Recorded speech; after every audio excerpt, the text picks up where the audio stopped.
દેવશયની એકાદશી। ભગવાન વિષ્ણુ વિશ્રામ કરશે અને ભગવાન શિવ સૃષ્ટિનું સંચાલન કરશે। જાણો ચાતુર્માસમાં સંબંધિત માન્યતાઓ। હાલમાં અષાઢ મહિનો ચાલી રહ્યો છે અને આ મહિનાના શુક્લ પક્ષની એકાદશીનું મહત્વ ઘણું વધારે છે, કારણ કે આ તિથિથી ભગવાન વિષ્ણુ આરામ કરે છે અને ભગવાન શિવ સૃષ્ટિની જવાબદારી સંભાળે છે। આ દિવસથી ચાતુર્માસ શરૂ થાય છે। ઉજ્જૈનના જ્યોતિષ પંડિત મનીષ શર્માના જણાવ્યા અનુસાર લગ્ન, ગૃહપ્રવેશ, મુંડન, જનોઈ વગેરે જેવા શુભ કાર્યો માટે ચાતુર્માસમાં કોઈ શુભ સમય નથી। 12 નવેમ્બરે દેવઉઠી એકાદશીના રોજ ચાતુર્માસ સમાપ્ત થશે।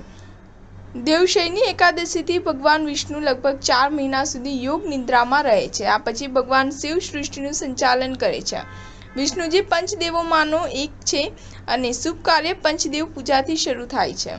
ચાતુર્માસમાં વિષ્ણુજી આરામ કરે છે અને તેઓ આપણા શુભ કાર્યમાં હાજર રહી શકતા નથી।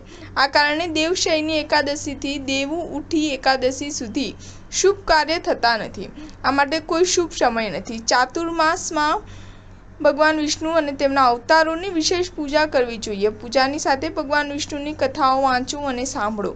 જો તમે ઈચ્છો છો કે શ્રીમદ ભાગવત કથા વિષ્ણુ પુરાણનો પાઠ કરી શકો છો તો ઓમ નમો ભગવતે વાસુદેવાય મંત્રનો જાપ કરો। દિવસની શરૂઆત સૂર્યને જળ અર્પણ કરીને કરવી જોઈએ। આ માટે તાંબાના વાસણમાં પાણી ભરીને ઓમ નમઃ શિવાય મંત્રનો જાપ કરતા સૂર્યને જળ અર્પિત કરો।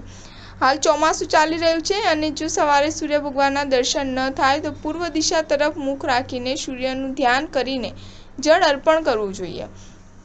દિવસની શરૂઆત સૂર્યને જળ અર્પણ કરીને કરવી જોઈએ। આ માટે તાંબાના વાસણમાં પાણી ભરીને ઓમ નમઃ શિવાય મંત્રનો જાપ કરતા સૂર્યને જળ અર્પિત કરો।